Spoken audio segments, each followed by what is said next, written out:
rope is gone and everyone's gone and you're still you. So I feel like people of those two things, people probably have to work on the second more than the first. Okay. Because the first is very appealing and attractive. But if you get addicted to it and you don't forget that, okay, how am I right here, right now? And life is long. Do I still want to do it? Do I still want to play the game? Do I still want to like try to keep up appearances and meet all these standards? And, some people don't. They just want to like have their damn life and live in the valley or get a farm or whatever, even though they were a huge TV star or film star. And like, it's your life. So do what you want. But whatever you choose to do, I would just say like, you still have value when the lights are gone and when the audience is gone. You still have value as a human being, just like everybody does. And so don't put so much value in all of your value and in your success and in your work and your hits, because, it's the same thing. 1 minute Melrose everywhere, the next minute it's like, where are they now? So it's all there. And I feel like, when you do it for long enough, if you're in this business long enough, or any business, you realize it's all going to come and go, period. There's nothing you can do about it. So, what ignites you now? So that's kind of, I don't know if you understand what I'm saying. Yeah. But it's I think it's real important. It's good advice. And I think sometimes you just have to go through the whole trajectory of it. But I totally agree. And yeah, I totally agree. And it's also, look, it's hard work and like no one gets you work at it, but you're also putting your happiness in someone else's hands because you're not a studio, you're not running. So it's like your success or not success is really now it's like a strange fucked up dichotomy that your whole happiness is now not even in your own control. It's truly in someone else's control. That's never going to end well for anyone, ever. So you have to not, yes. So that ultimate control on what jobs you get, or, that's out of your hands. But you have control. Like I was always doing something creative in between my stuff, or I would go nuts. I was taking writing classes, I was taking sculpting classes, I did drawing classes. I did, if you're a creative person, you have got to find an outlet and just fall in love with the process of doing it. And I just feel like we're all creative people, and culture doesn't even lead you to the place. If you can find a place, seek it out. First of all, ask people, ask higher self, ask the universe, ask Google for outlets for that kind of creativity, and do it. Lose yourself in it. In fact, I love doing my sculpting class. I went to France, lived there for a month and did sculpting. And it was I will never forget that, because I didn't have to be good.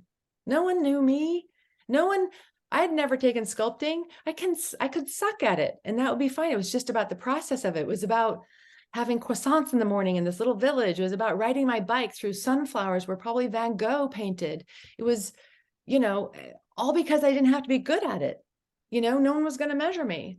So I feel like that's really important for any artist, especially these young ones now, if they're listening, and if anyone asks, that's what I would say, like find an outlet, not because you're not going to make it in this acting or whatever it is you want to do, but because you can make it and do that.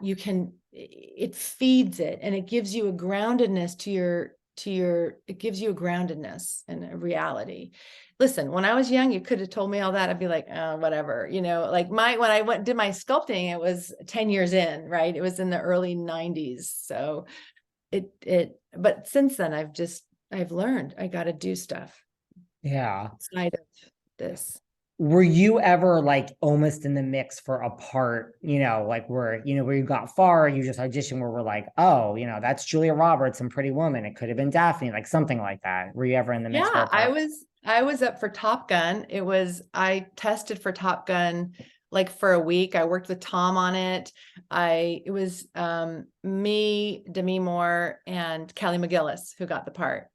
And I went to the library, I looked at, because you had to go back to the library, you had to go to the library back then. You didn't have it at your desktop, like Google, look up flight instructor, F1, F-14s.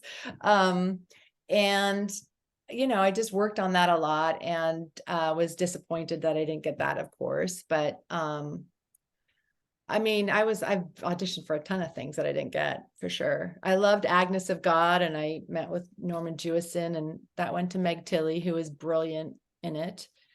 But those are a couple of the early ones.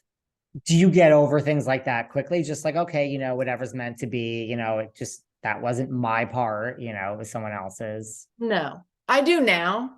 I do now. Yeah, I do now. And it comes with probably a little F word. Oh, God, but no, it's hard. It's hard because it's emotional. You put a lot of work into it. It's hard for all of us. Every actor, you can ask any actor, I think. It's like, if you don't dig down deep and leave it, they say, like, leave it on the stage if you're doing a play, or leave it on the floor, leave it in the room. That means pulling whatever you can, pulling up the emotion, to figuring out the scene to the best you can, work with a coach, if whatever it takes, you go in, you do it. If you don't do that, then you have no one to blame if you don't get it. But then if you do all that and you don't get it, it's exhausting and it's devastating. And the only thing is time. You have to go and, whatever, go have a drink or 3 and go get solace from your friends. But it's devastating. Yeah, I could imagine that it is. Time goes by, and then there's another one, and then you'd go all over again, What was it like working with, like, that week with Tom Cruise for Top Gun? Were you guys?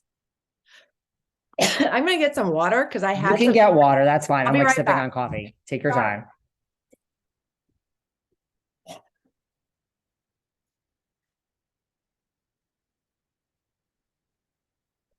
Sorry about that. It's okay. I was supposed to have it all here prepared. No, I loved working with Tom Cruise on that for like a week or something. I remember bringing him a box of health food. I don't know why.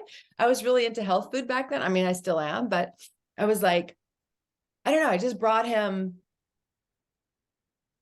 like, he was very healthy. He was talking about it all back then, and I don't know if he was talking about doing stunts, but he was working out a lot and things like that.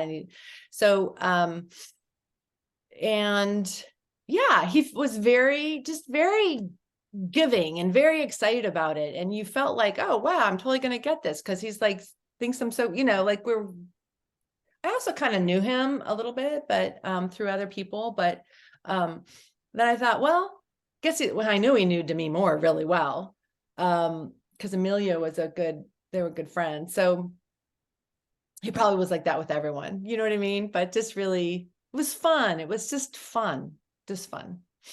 What was your One Tree Hill experience like? And how is that different than Melrose?